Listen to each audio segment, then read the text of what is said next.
know what really makes us mad? Is wasting money on CDs with only one or two good songs. Yeah. Tell them about punk.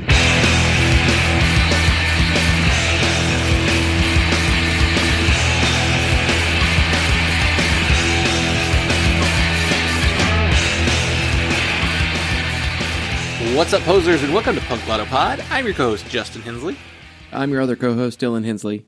And this is the show where we choose one year at random and select one punk, hardcore, emo, or punk-adjacent album from that year to discuss. And today's episode is centered on an album released in the year 2008, and we will get into that more. But if you head to patreon.com/punklottopods, where you get access to all of our weekly bonus audio, where last week we did a 2-in-1, I'm listing news of the world. We should be getting a 21st Century Breakdown soon as well. And the episode of the guest list is in the main feed now. If you want to check that out, I did that with Chris from Hedge. So all that's on. The guest list is in the main feed, but everything else is in the Patreon. You can sign up for that $5 producer tier, which gets your name said on the show every single week. So shout out to our producers, Jason W., writer of the newsletter Songs About Chocolate and Girls. Shout out to Dave Brown, my co-host on Bookender, as well as the writer of the blog Oklahoma Lefty. Shout out to Steve Long, host of the podcast Rebel Nerd Radio, who made their return last week. Good to see him back. And shout out to Zach in Oregon, running the Instagram account PNW Punk HOF, the Pacific Northwest Punk Hall of Fame. If you want your name said on the show every single week, sign up for that producer tier, which you also get to vote on the extra play audio that we do once a month, which we should be getting that next week as well. And we have our $10 tier where you choose the album we devote in an episode too. Thank you everyone for being patient. While we missed a week last week, we had a little bit of a family emergency that prevented us from being able to record and for me to post anything, but things should be on track now, but we appreciate you. And little warning, there is some construction going on in Dylan's apartment, and so you might hear some noises. They've been pretty quiet lately, so we should be okay for a minute, but if you hear anything, that's what it is. There's not much we can do really about it, but yeah, just going to give that warning. But alrighty, so let's see. Today we are talking about the year 2008, and it was my turn to pick the album. We'll get into that later, but of course, we love to talk about what was going on in 2008. Let's see, 2008, I was, 22, I believe, and I had just fell out of college. I was working at Barnes & Noble. I think also moved in with my roommates that year for the first time, so yeah, that kind of begins that post-college life. But what were you doing in 2008? Was that your first year of college? Yeah, I turned 18 that summer, and so went to college in the fall. And, yeah, I mean, probably one of the more important years of anyone's life, I guess, ever, is the year you graduate from high school. We both met our wives that year. Yeah, that's true. I met my wife about a week into being in college. Yeah. So, and then I met my wife about a week of you being into college. Man, I never thought about that. We probably met our wives like the same 2-week span. Yeah, that's probably, yeah. That's wild. That's weird. Oh, wow. Okay. Yeah, 2008. What's going on? What's in music? 2008. It's 2008. I do remember pretty vividly from being there and being 18 years old and being a punk. And kind of at that point in our lives where we both, I think, would make some pretty big changes in our music listening. And this is kind of a crossover point from us being, into a lot of metalcore, into being into more like flannels and beard punk rock. So it's a year that I know what overlaps very well, but there's some stuff that happens maybe a little earlier than I thought, than I remember. And then, of course, some stuff that's still kind of like sticking around that I feel like that would go on to stick around for a lot longer than I would have thought. But rather than, I didn't go down every possible rabbit trail of punk rock that I could in this year, because there is a lot of stuff. And there's certainly a lot of your metalcore bands, your more straightforward metalcore bands, melodic metalcore bands, your sing scream post-hardcore type of bands that are still going. It's not a new thing at this point. It's kind of on its way out. And so there's an Under Oath record, there's a Norma Jean record, that kind of stuff. And your mall emo stuff is around. There's a Fall Out Boy record. There's a From First to Last record that was kind of a big deal when it came out. But that stuff to me is not new. It's just, this is the next one, in that succession. So I wanted to try to highlight the trends that felt more specific to this year, and particularly the ones that would play into where punk would go in the next couple of years. Because this is a really big transition point. Punk is at its probably, arguably, highest commercial period ever, with, mall emo being so big at this time period. Yeah, it's funny because it's like people don't really like to say that, that's probably punk's highest commercial period, but it's just like, but it's the kind of stuff that your average punk doesn't like or care about at all. It's just kind of funny that it's like, sorry, that's who made the money back then, though.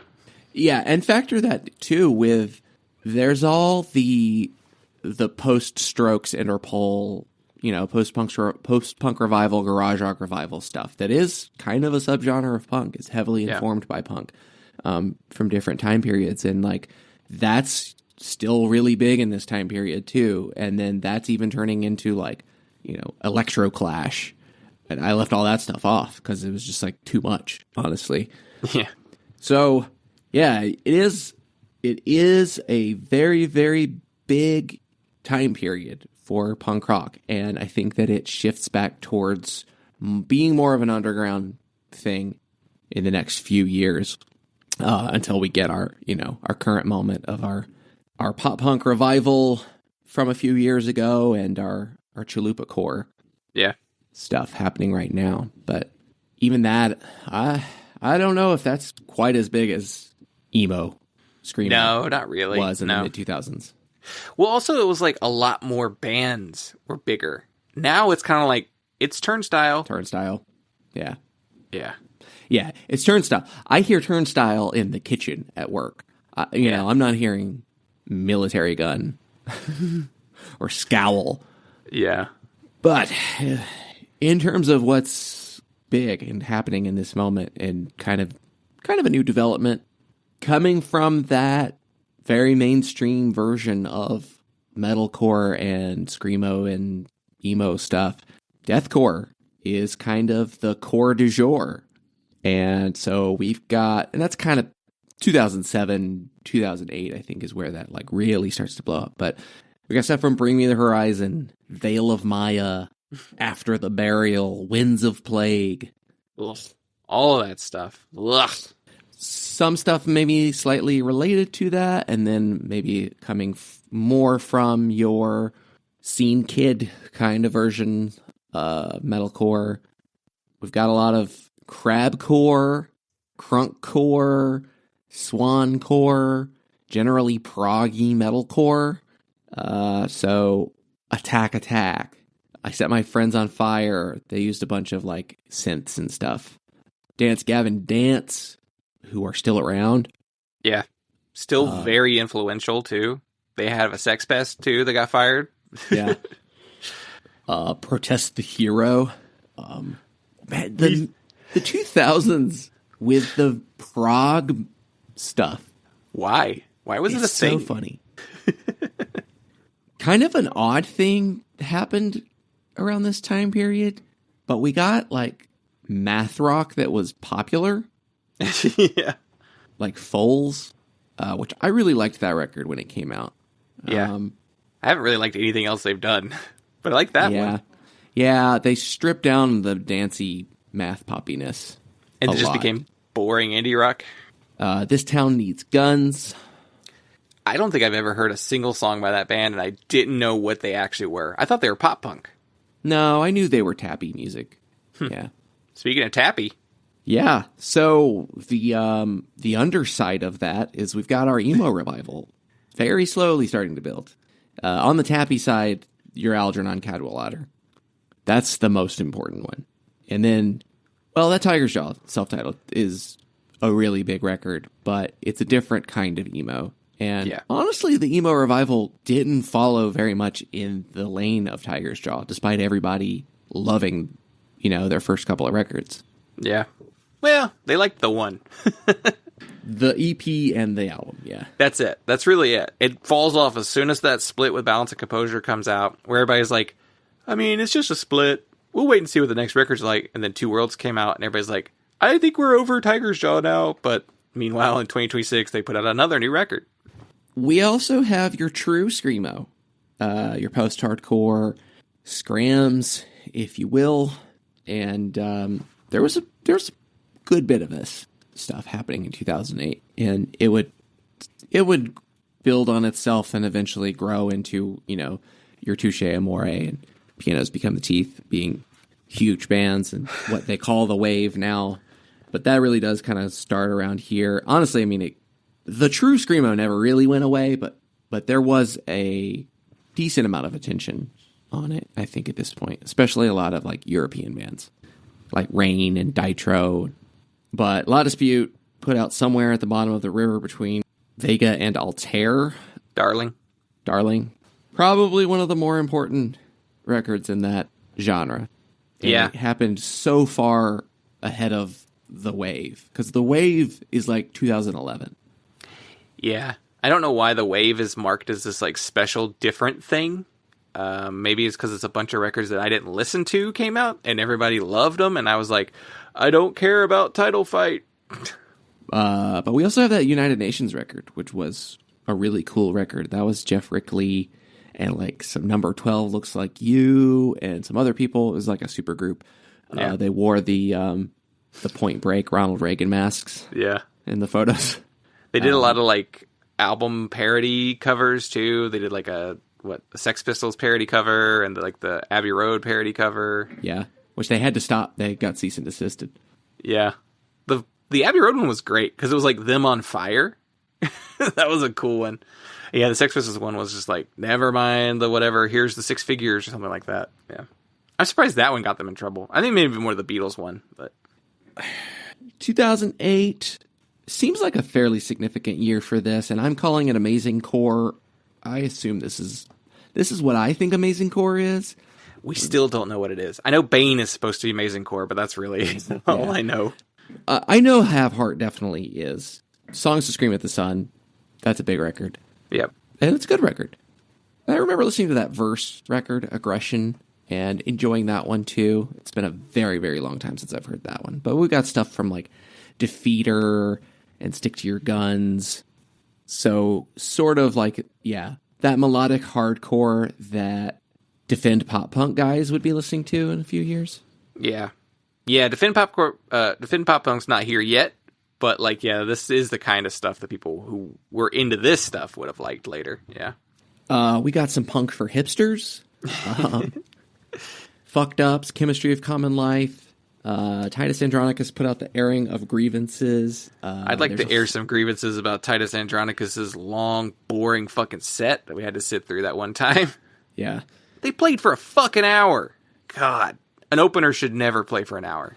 Yeah, that was almost more of a co-headlining.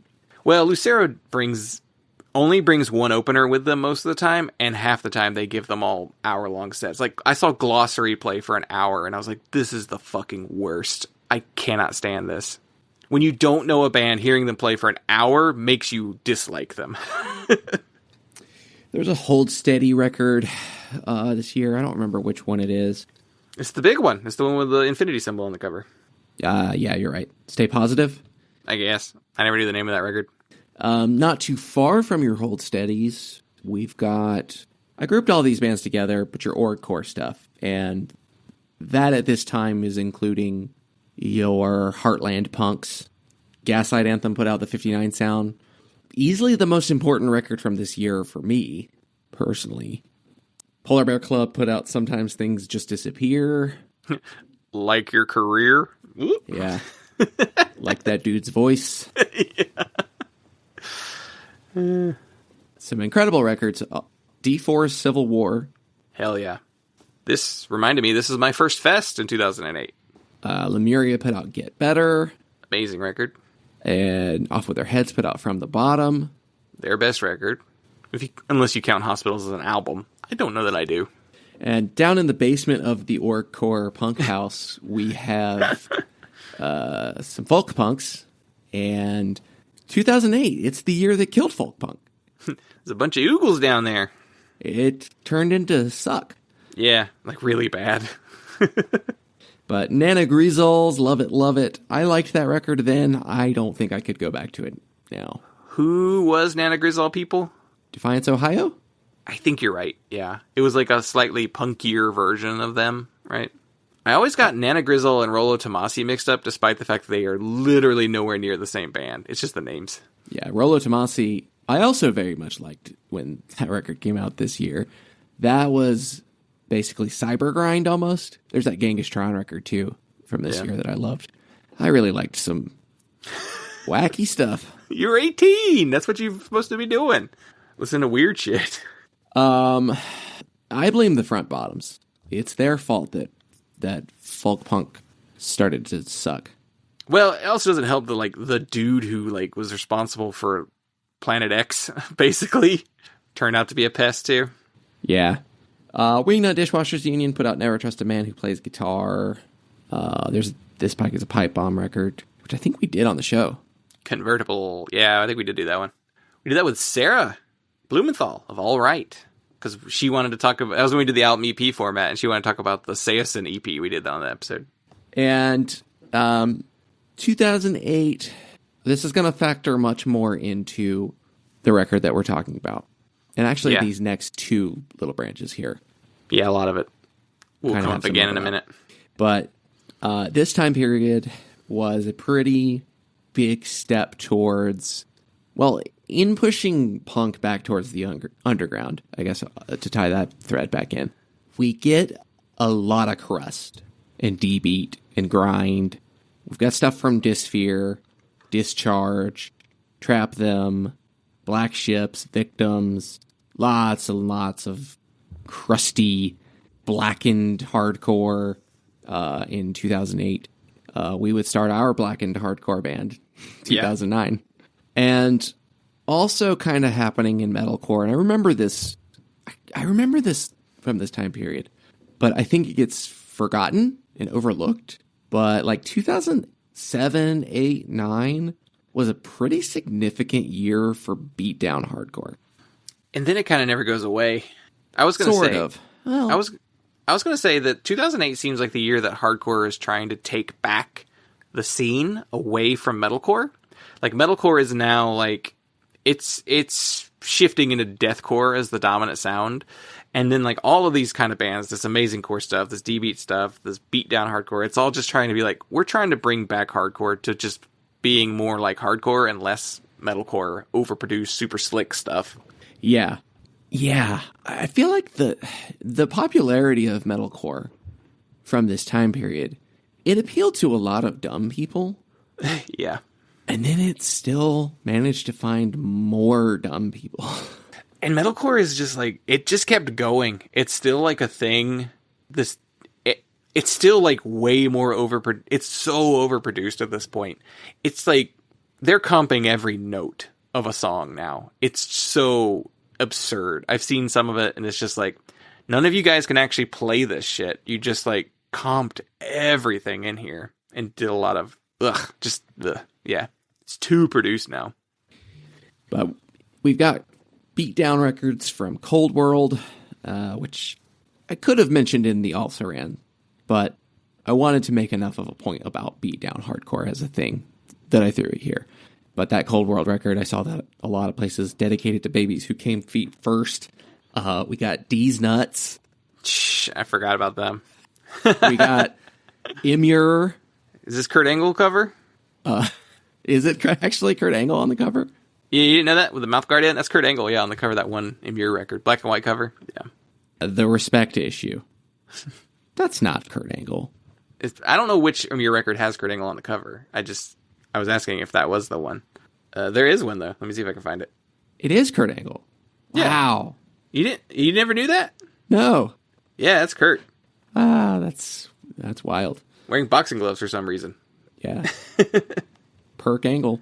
Yep, it is. This is peak Perk Angle. Yeah. Woo. Life Ruiner. Remember Life Ruiner? Briefly.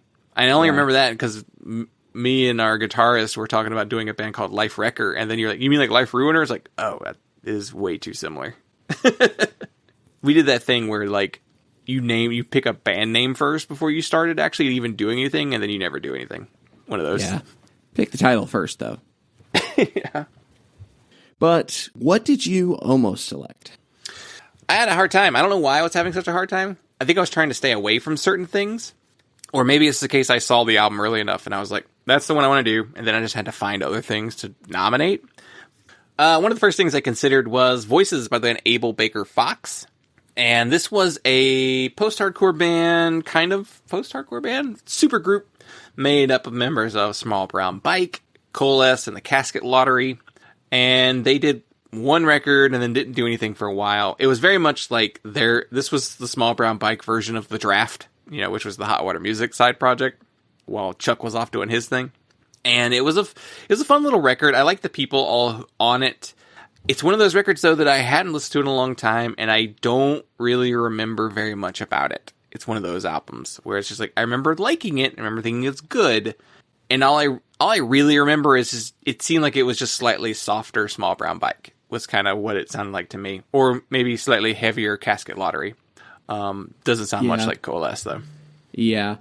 I loved that record when it came out, but I have not listened to it in so long. Yeah. Yeah. I remember it being, I would say that the songs were mostly like Casket Lottery songs, but it was harder. Which is funny because it was both of the Reed brothers from Small Brown Bike. This is like the two of them who were like in all the Small Brown Bike bands and who are in like 84 Tigers now, like just working together all the time. But you're right, it did feel more Casket Lottery than Small Brown Bike. This one was just thrown on here as just a what if. And you actually asked me, are you trying to do a birthday spanking early? Which, speaking of, we need to do that soon. But it is Tide and Its Takers by 36 Crazy Fists. This is the Alaskan metalcore band. Probably the like two Alaskan bands that anyone could ever name. The other one being what's Feel It Steel band? Portugal the Man? Yeah, Portugal the Man. I don't know. I was thinking like Portrait the something. I was like, what? That's not the name of that band. I'm having a lot of brain farts today. I don't know why. I am just like losing everything I try to say today. But yeah, 36 Crazy Fists, the Alaskan metalcore band, but also kind of new metal and kind of alt metal. I've never listened to this record. The only actual 36 Crazy Fists I've ever heard was that one guest appearance by the lead singer on that Shadows Are Security by As They Lay Dying. That like the follow-up to Frail Words Collapse, but it had like all those guests on it that you could barely tell that guests were on. Wasn't the 36 Crazy Fists guy on Summer of Darkness by Demon Hunter also? Ooh, it's true. He was. Was he on both? Or am I just thinking...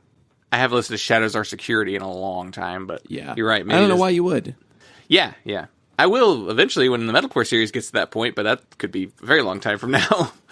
But yeah, you're right. I think it is the Demon Hunter record because he's like clean singing on it. Yep. And it's the worst song on the album, isn't it? But yeah, never listened to anything by them, so it's just kind of like, that would be funny to listen to and talk about, but I don't know how much enjoyment we would get. And the other one I was considering, it was Cursed 3, Architects of Troubled Sleep. This was the first Cursed album I had ever bought. I knew who they were already, but I bought this one because it's the first one I came across in person. Bought it at Best Buy. Had the John Dyer Baisley album cover to it. It's probably my second favorite Cursed record. I like it better than 2, but 1 is number 1. It's just like the best record they did. And we've talked a lot about Cursed over the years. We've never actually selected one of their records to cover. We should one day. Probably 1 would be the one to do. But yeah, it was also so close to what I did actually select that I was like, I'd rather do this one. I've wanted to do this one for a while. But yeah, I do love that Cursed record. I don't think it's funny. You'd think that we would have gotten a Cursed reunion at some point, but we never did. I don't think we ever will. I think there was too much bad blood on that one at the end with like that member like stealing all their money on their last European tour and just leaving the rest of the band stranded. It's like, I don't think we'll ever get a cursed reunion. It's like, you could do it without that guy, but maybe I think the feelings are just too rough, too sensitive still, all these years later. But Callahan doesn't do much. Not anymore. I think he got tired. I think Cursed was his, that was his go. And I think that was his chance. And because everything he did after that, he didn't put as much into it. And it didn't really have a ton going on. I know he's people see him at the farmer's market all the time in Toronto. He's just that's what he does now. Farmer's market stuff. He has a booth or something he does there. So what did you select? Well, I selected Heavier Than Heaven, Lonelier Than God by the band Blacklisted.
You gotta say it like George. Heavier than heaven, lonelier than God. I'm the singer of the band. Yes, Blacklisted. They are from Philadelphia, Pennsylvania. They formed in 2003, and this was released April 1st, 2008. This is the band's second studio album, and was released on Death Wish Incorporated. The personnel on this record, god damn, I had such a hard fucking time finding who was on this record, because Blacklisted doesn't list who plays on any albums. And they've had a lot of members over the years. So I told you yesterday, I was like, it took me an hour to find out who the fuck played on this record. And it was a combination of multiple interviews and reviews. Thankfully, the last piece that I needed was a Sputnik review, a Sputnik music review for this record that was not glowing either. It gave it a 3 out of 5. It was just funny that it was this band is almost Mysterious Guy hardcore. It's they didn't want you to know who they were and who was in the band. But yeah. So the personnel on this record, as far as I could tell, if I'm wrong, sorry, blame the band. The personnel is George Hirsch on vocals, Sean Foley on drums, John Neen on guitar, Dave Foster on guitar, and Dave Walling on bass. Recorded and engineered by Kurt Ballou, and Blacklisted played Deathwish Hardcore. It's a thing. It was a thing. It's hardcore, it's thrashy, it's crusty, but this band also incorporates elements of groove and noise rock in their sound too, as well as some weird bluesy stuff too. Yeah, it was all recorded by Kurt Ballou, so it all sounds the same, more or less. It's all recorded by Kurt Ballou, and it all comes out on Deathwish Inc. And it became a thing, a style of music. If you were on Deathwish Records, you sounded like this, pretty much. I mean, you all had different, levels. Different vocalists. Yeah, that's really it. The vocals were the main difference in all these bands. And maybe your riffs leaned one way or another more than the others. But yeah. So why did you pick this record? I know that Cursed record would have been very close. Yeah. So I have wanted to cover this record for a while now. It has been nominated a few times. We did do a Blacklisted EP, I think way back in the old album and EP format of the show. And it was prior to this, so it's not even this period. So I wanted to do this record for a long time. It showed up a few times, and I think the last time I saw Blacklisted pop up was their 2015 record. And I think we considered that one for a minute too. Either you picked or I picked, I don't remember. Thought for a second, but I was like, I don't want that to be the one I want to do. And I do love that record though. that record's great. It's a really, really fun record, and it kind of like mixes this album and the earlier material. But yeah, I was just kind of like, I know which Blacklisted record I want to do next. I don't know if we'll ever do another Blacklisted record ever again. If we do, it might be a long time from now, but I wanted to do Blacklisted. And when it came up on 2008, and I was like, I saw that it was that year that this record came out, I was like, this is the one. This is the time. I'm ready to do it. I want to do it now. Let's tackle it. I'm trying to remember where I even found out about Blacklisted. Probably just through like magazines and friends just being like, this band's cool. Like I said, all of this Death Wish stuff was kind of the hype thing at the time. And so all this stuff was getting a lot of press, and they were all ads placed and everything. I feel like I remember distinctly an ad for Death Wish magazine, an issue of like Decibel or Terrorizer, one of those, where it was like this Blacklisted album, that Shipwrecked album, and then like if there was something Converge around this time period, maybe a year before or after. But yeah, I had people tell me it was good, and I think that's why I went and listened to it. But it was from a scene that I was already, really appreciating already. So I was going to find it eventually. I don't think I got as into this album until after the next album had come out, and I really got into that album. Then I went back to listen to this one and really got into it. But I had heard this one maybe the year after it came out. But yeah, and I've been, kind of following Blacklisted's career since then. And, I check out anything new that a lot of those guys are involved with. So what about you? What's your kind of Blacklisted background? I remember being aware of this record around when it came out and hearing some of it, but I don't think I got really fully into it. I think I got mostly into Blacklisted when they leaned more in the weird direction, the noise rock kind of direction that they went, and then would have circled back around to some of the earlier stuff in this record. So I've never been like super into Blacklisted, but I've always enjoyed hearing them. And there's a few records that I spent more time with, but not a whole lot otherwise. All right, so let's talk about what this is our also ran section. What else is in this scene? We've got it's a return to more, I guess you'd say it's more traditional hardcore song structures, a lot of fast-paced songs. But yeah, it's thrashy, it's got an 80s element to it, it's got a crust element to it. So what's kind of going on in this same scene? Yeah, so I threw a lot of stuff on here, and I don't think I'm going to list all of it. But the reason that I threw so much of this stuff on here is because I went to like the last page of hardcore results on Rate Your Music, and there was a very obscure record on there that is very personal to us. So I was like, well, I have to put that on there. And then I just went backwards through the charts. So I kind of compiled this in reverse and then tried to like rearrange it so that it, the stuff that's probably actually closer is at the top. This was funny because we were both in the document. We share our Google Doc whenever we put the notes together. And like I was putting notes together at the same time you were putting the lists together. And so it was just funny to just like see what you were adding to it while I was like also typing just right underneath you. And that one you put in there, I just put little exclamation points next to, because I was like, what? We're talking about that one? But in terms of what the stuff that's probably closest to Blacklisted and to this record, Painted Black put out New Lexicon. Mm-hmm. Philly bands? A little more, maybe a little bit more melodic. Definitely not having the bluesy element. Not quite as like mean-spirited. Yeah. I love that Painted Black record. That's my favorite Painted Black record. One of my favorite hardcore records of all time. Yeah, it's a great album. Just an incredible record. Incredible band. Nothing bad in their catalog at all. Their weakest album is the second one? And even then, it's still a pretty great album. Lords, Fuck All Y'all Motherfuckers. I don't remember this band. You don't remember Lords? No, I must have never listened to them. I mean, I remember the name, but I don't remember the band. They were a Kentucky band. Okay, definitely a lot of like 80s SST influence. Yeah, I recognize this cover. Yeah. Ceremony put out Still Nothing Moves You. Fun record. I like that one. There's stuff from like Cruel Hand, This Is Hell, Trash Talk. I would put a lot of that stuff pretty close to this Blacklisted record. Mm-hmm. Maybe similarly, No Frills kind of hardcore. Ghost Slim put out Bearing and Distance. They also did that 4-way split with Zan, Trainwreck, and Perth Express. This is the time period of the Banner hoodies everywhere. Yeah, there were Banner hoodies everywhere. They were weird. They had like a big blow up moment and then they fell off hard. Maybe a little further away, but I feel like there's a little bit of a connection stylistically here. But Terror put out The Damned, The Shamed. I wouldn't say that Terror and Blacklisted are really the same style of hardcore, but Blacklisted does kind of have that. It's Letterman font hardcore adjacent. Yeah, they always had they had the playing cards and kind of like dice imagery. They weren't a dice band, but No.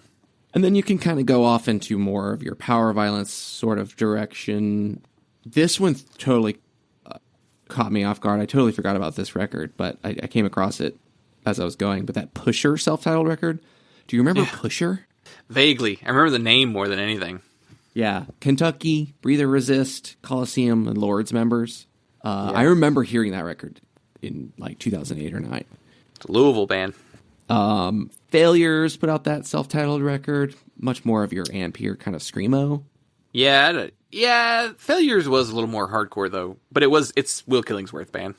And there was just a bunch of other kind of obscure stuff that I just threw on here, but we don't have to run them all down. But the ones I do want to single out, at least the one in particular I want to single out, is Just Die's No Time for Poetry. Yeah, that's the one that I was like, exclamation points, Just Die. Wow. Matt Evans of Old Flings and Serrate. Mm-hmm. They were Just Die, you would call... I feel like I would call them a fastcore band. Yeah, I mean, I'd say it's more in that 80s hardcore inspired thing. I think contemporarily, who was a good comp? Deep Sleep, I think, would be a good comp for a band of the similar style. Or even maybe something like Affirmative Action Jackson, or maybe not so much like American Cheeseburger. They were closer to grindy stuff, but they could share a bill with them, Yeah. Just Die wasn't full on power violence thrashcore, but they were pretty close to it. I would say maybe not as heavy as, but maybe similar to Punch. Yeah. A little more skate punk in their sound too. But this is Deathwish hardcore, so what else did Deathwish do? Yes, Deathwish Records in 2008. You mentioned a lot of these, but just all these albums came out on the same label the same year. Trap Them, Seizures and Barren Praise. Cold World, dedicated to the babies who came feet first. Killing the Dream, Fractures. Lifelong Tragedies, Runaways. And then a bunch of EPs. The Narrows self-titled EP. There's a Jacob Bannon solo 7-inch that was released that year. The Carrier. That band Carpathian put out their album Isolation. They're an Australian band. It came out in Australia, but this was the US release. It was on Deathwish. And then, the album we're going to talk about was produced by Kurt Ballou. And Kurt Ballou in 2008, Busy Bee. Young Widows, Old Wounds. Have Heart, Songs to Scream at the Sun. Torch, Neanderthal. Genghis Tron, Board Up the House. Trap Them, Seizures in the Size of Barren Praise, whatever that album's called. Dysphere, Live the Storm, Misery Index, Traitors, Transistors, Ruin Lives, Pygmy Lush, Mount Hope, Stray from the Path, Villains, Clouds, We Are Above You, Dead or American, Thaumaturgy, La Crissie, their album Tutti Apesi, some weird, Italian band or something like that. But almost everything we mentioned everything I just mentioned here was also mentioned earlier. It's just Deathwish, Kurt Ballou, clicking on all cylinders this time.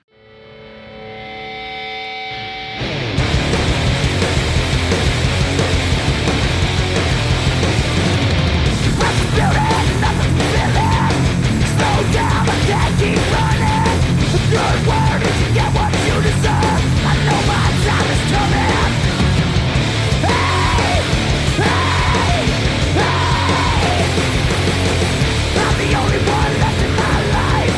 I feel I am mine.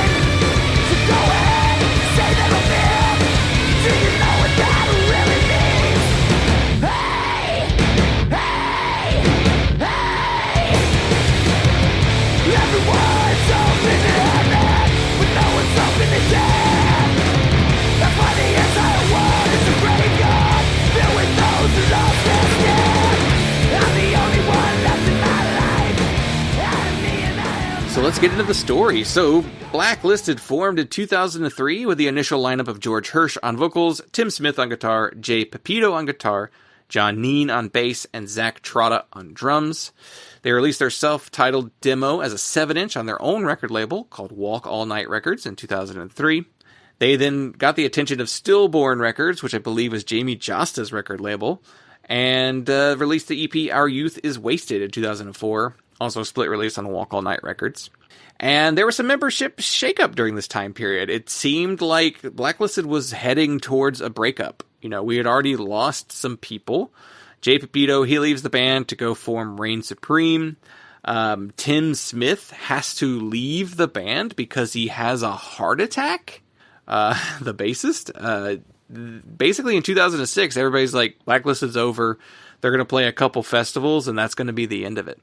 And then they just decided, you know what, let's keep going. So what they do is they take John Neen and they switch him from playing bass to playing guitar.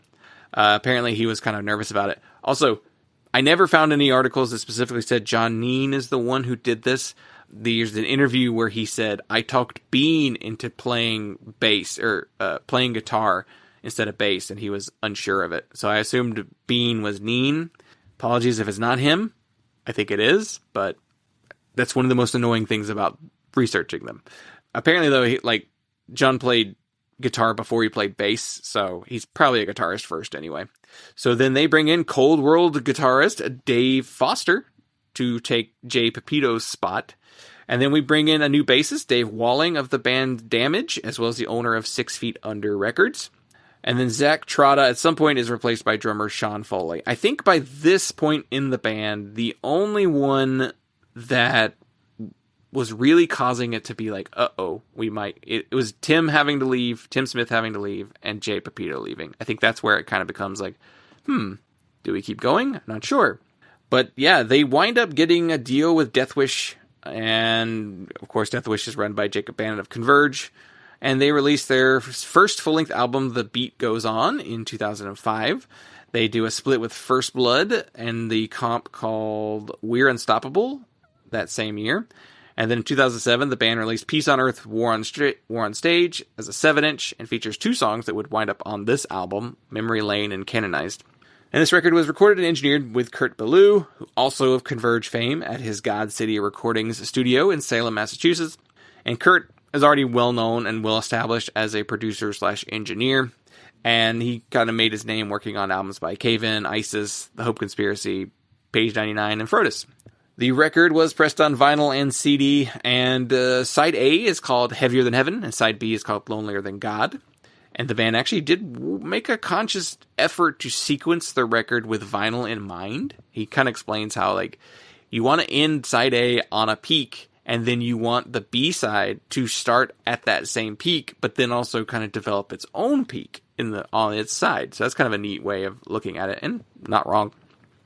The album does have some drum tech by Alex Garcia Rivera of American Nightmare. Would later be mastered by Alan Duches and would get released on Reflections Records in Europe. The album is 19 minutes long. I love that. And yeah, so this record was a game changer for the band. You know, they were viewed as a fairly standard, fast-paced, thrashy hardcore band prior to this. You kind of heard a lot of bands who sounded like them at the time. And with this album, they began to experiment more and try out different elements of their sound. A lot of people were like, is the member shakeup part of why you did this? And they were like, nah, we were going to be changing our sound anyway. And really, I think by this point, there's only one new person in the band. So it wasn't going to be that big of a change for them. But yeah, they do take a different approach with leaning more into more melodic elements. Bluesy is one way that George's voice has been described on this record. And yeah, it was a difference maker. They push it a little bit more going forward in the next record, but yeah, this is kind of the beginning of them being more than just a decent Northeast hardcore band to being a really, really special kind of thing. So, well, what did you think of this record? I loved it. It's so fun. I threw it on and I was I went for a walk to listen to it, and I was like, how long is this record? I just checked the runtime. I was 19 minutes? Sweet. This will be over before I'm done walking. And yeah, just nodding my head the whole time. It's just so many cool riffs and grooves, and George's vocals just sound demented. It's such a cool, unique approach to being a hardcore vocalist in this kind of hardcore band. It's still sounds new. Like this could be a new band and you would be like, what? They're completely flipping hardcore upside down. Yeah, I mean, I'm right there with you. I re-listened to it and I was like, this record is so good. It's so good. Like I said, I knew I wanted to cover it. It was a record that I knew well enough that I was like, I want to do this one day when we get to it. So it really wasn't a surprise. I was definitely like expecting to enjoy it just as much as I did. And actually, in some ways, I wound up enjoying it more because I was like paying attention to it closer than I had in previous listens. I was like really, listening to what they're doing here, and they're trying out some new things on this record. And even the things that historically I would not enjoy are the types of things they try on this album where I would be like, I don't like that. They work for me here. They really like, even like the slow songs, quote unquote, on here are so interesting that it's like, oh, okay, that's cool. Normally I would get bored of this kind of thing, but I just really like how they do everything here. It's a special record, and really kind of like everything about it is what makes it special. It's not only just like the music. I mean, you have that thrashy hardcore sound. That is the core of what this record is. Not that part's not necessarily groundbreaking. Really what you get is like you get these weird guitars all over this record. They're just strange choices that they make. George's vocals are just like, what? Yeah, I love the flanger. Like, it's just so ugly. Just like, yeah, and the riffs are just like they really make, I listen to this record and I'm just like, I want to crowd kill. I want to just go down a row of guys and just like bop, bop, bop, bop, bop the top of their heads like a cartoon, like whacking the heads of a bunch of people in a crowd or something. Like, it's just, I don't know why. It just makes you want to head walk. Yeah. Yeah, you just want to be like doing spinning back fists around the edge of the pit wall, just like hitting every single person that you go by. Like, and I've never been a hardcore pit fighter. I would never wanted to do any of that kind of stuff, but God, this thing makes you want to rage. It's so good. Like, and what's funny is like, it's kind of a dark record too. Like lyrically, it's all dark concepts. Like George Hirsch hates himself. Like, if you read these lyrics and read interviews he was doing around this time, he's just like, yeah, I'm a difficult person to be around. It's like, I give him a New York accent. He's from Philly. So he's got I can't do a Philly accent. You some Philly Wooder. I'm going to go root for the Eagles. Yeah, I can't do it. Go Birds. Hey, Go Bird. There's like a weird Southern California vibe to the Philly accent that I'm just like, what? Hey, Jackie. Yeah. Just like weird accent, but yeah, he's like, I'm a difficult person to be around. Like, and a lot of the lyrics are just about like him self-examining himself and just being like, I am an asshole. I am a difficult person to be around. He just seems like, I don't know, just there's like a black cloud over him everywhere he goes. Pissed off, angry dude. And it shows through the music. But like, there's also a musicality to him. Like, I love the way he sings. Not his hardcore vocals are great. He does have really cool hardcore voice. But when he gets into that like melodic bluesy, like, I'm dragging out the words, like that, just like, nobody does that. Nobody was doing this at the time. No one still really does it. I mean, there's like, I hear like Mia Zapata in like how he sings some of his lines, which is like nobody's doing that in hardcore, especially a man in hardcore is not typically like compared to Mia Zapata. Like there's it's just something cool about how George sounds that not been matched, Yeah, I mean, this record is like if you took like Feel the Darkness by Poison Idea and took out the guitar solos and just had Henry Rollins doing the bluesiest, like Rollins bands, yeah, stuff. that's kind of what this record is. And that's amazing. Dark as hell. Just really upsetting. Yeah, I don't know. And it's like a total package thing too. Cause like the artwork, it even kind of captures that like, oh, this is a bummer. It's like the album cover is a photo of like someone standing on the edge of, I guess it looks like some sort of docking system, like maybe like a port kind of entry.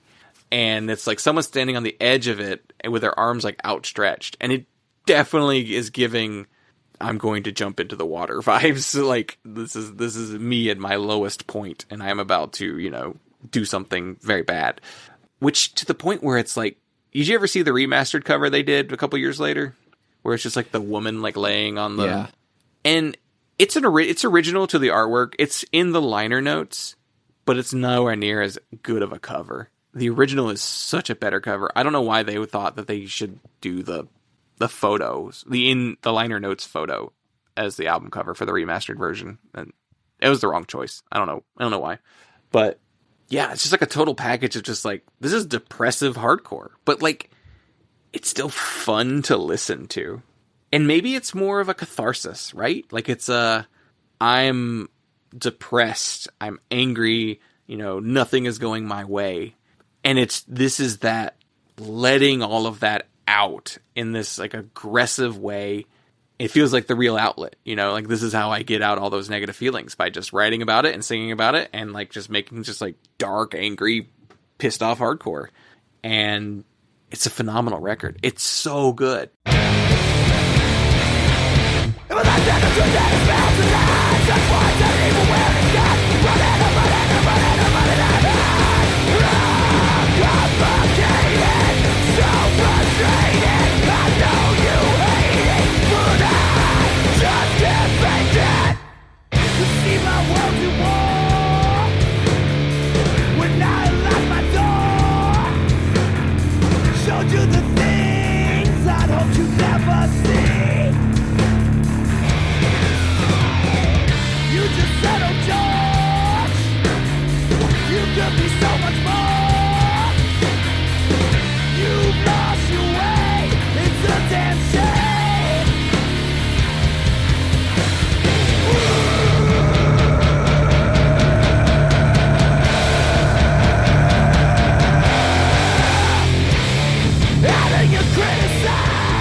They did that a few years ago. They did that Unbroken rip t-shirt with the Heavier Than Heaven.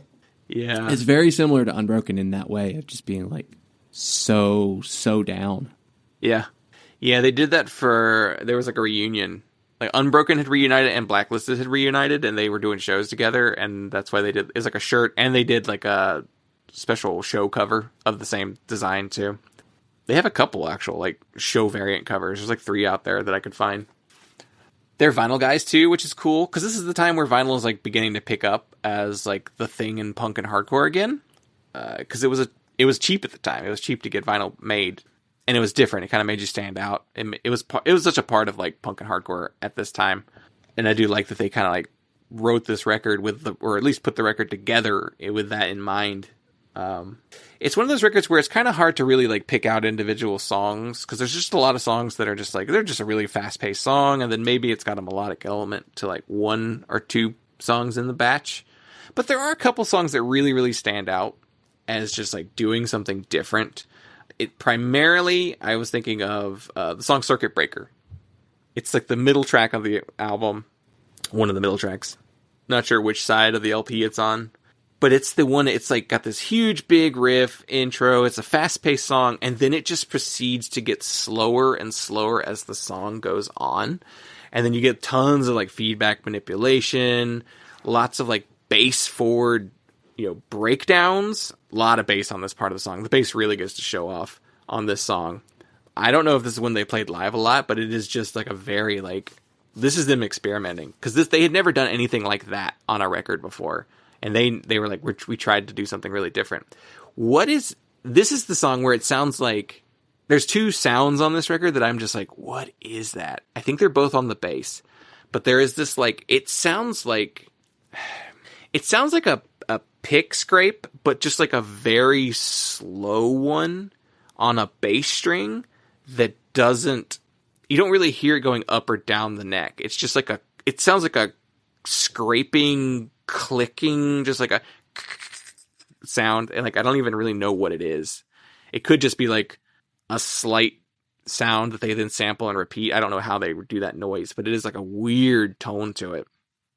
And then it may be even the same song, but like it just like it sounds like the bass string has been like loosened, like, so it's just floppy, and it just sounds like that, just like ringing out, real like slapping against the heart, the pickups on it. It's like, did he detune the string just to get that effect, or was that just like, was that an overdub that they comped in later? Probably, but makes me think that's probably why you don't play this song live, because it's like, I just detuned my bass string really a bunch. But yeah, that's like one of those songs that's just like, what are they doing? Like, I want to watch them write or play that song, because it's just like a bunch of really weird ideas kind of like jammed in together that normally I would think wouldn't work, but it works for me. Yeah, it's just down-tuned. I don't know. Yeah. There's a lot of like kind of some delay stuff, and they really use a lot of flanger on this record, and yeah, just interesting guitar sounds, kind of just for atmosphere.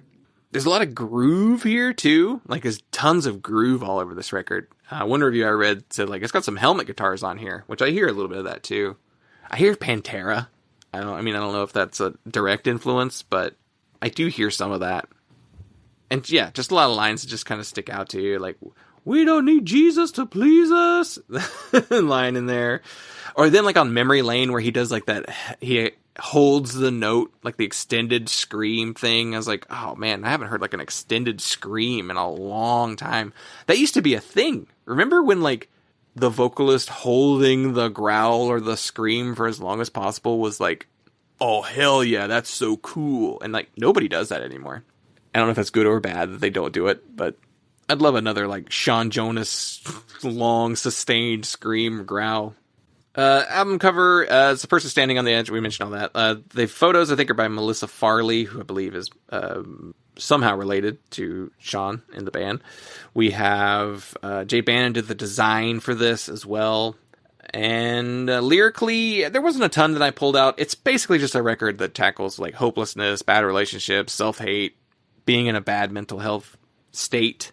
The one song that I did kind of notice that was like weird is like the song Matrimony. And it's a song about how George like did an interview where he was like, I never wanted to get married.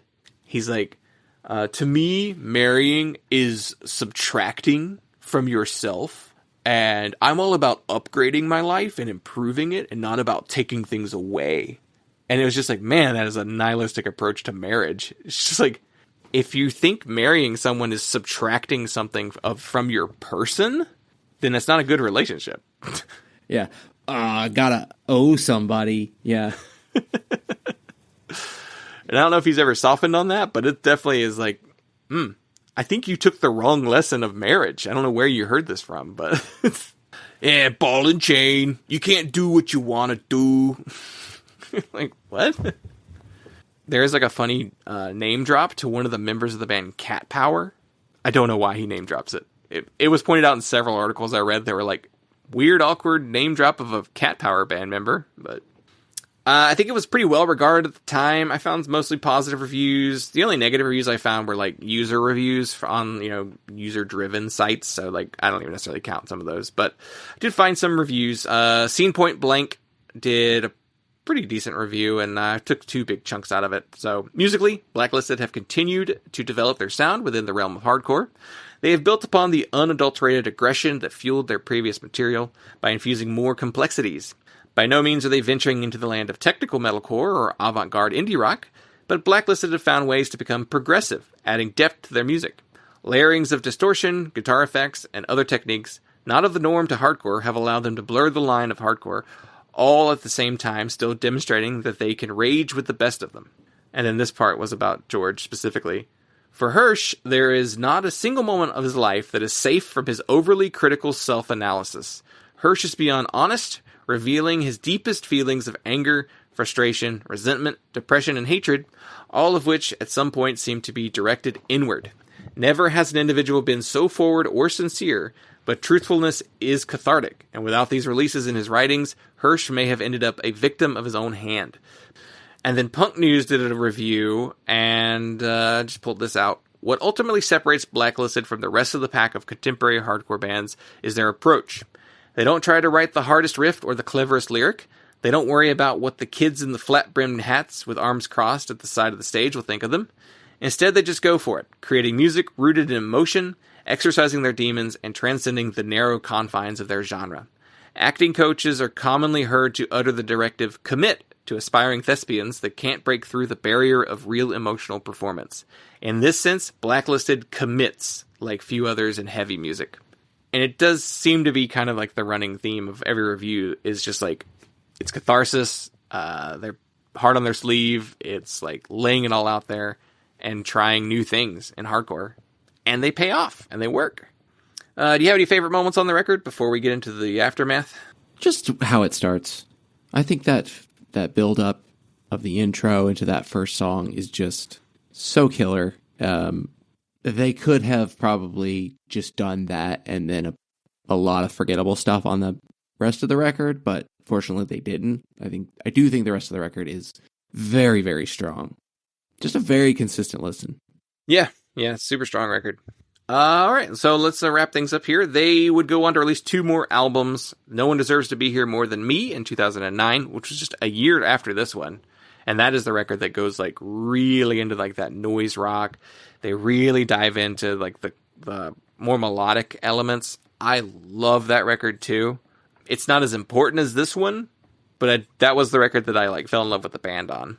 Then they released another record, When People Grow, People Go, in 2015. And then, a bunch of other EPs and 7-inches as well. George Hirsch would go on to release a solo album under the name Harmwolf, which I did not know that was him, in 2013. And they wind up calling it quits in 2018, but then have since reunited. I think 2023, they reunited again. And as well as several of the members, George, Dave Walling, and Janine formed the band Static Clone. So that's their current project they work on together. It's not as good as Blacklisted, despite having like 3 of the main people in the band. So it's a different kind of thing. It's not even as hardcore. It's almost like noise rock, post-hardcore, kind of different. But well, a little bit of shorter one, but it's kind of what it deserves. It's a 19-minute album. It's not a long album. So we're not going to do a double LP's worth of podcast here. But let's wrap it up. Did we win? Yeah, for sure. Yeah, very easily. Going into it, I knew I liked it. Rating wise, what would you give it? I'm gonna give it 4 stars, 4.0. Yeah, I'm probably right there. It's not my favorite thing by them, but it is the most important one. Yeah. All right. Well, I think that'll do it for us. So thank you all so much. We appreciate each and every one of you for listening. And you can follow us on all forms of social media at PunkLottoPod. Dylan, where are we following you at? You can follow me at Husker Dylan, or Major Awards Band, most places. I guess I should probably be promoting the new single more. I kind of just put it out and then played a show and forgot about it. Mm-hmm. So, yeah, go listen to the new Major Awards single, Baby Steps. It's available everywhere that you're streaming music, and you can buy it on Bandcamp if you want to throw me a buck. If you don't want to throw me a buck, but you don't want to stream it, you can just DM me and I'll send it to you. Yeah, and we always put a link to Major Awards in the show notes, so it's always in the show notes. Check out. So, all right, that'll do it. We appreciate each and every one of you for listening, and we will talk to you next time.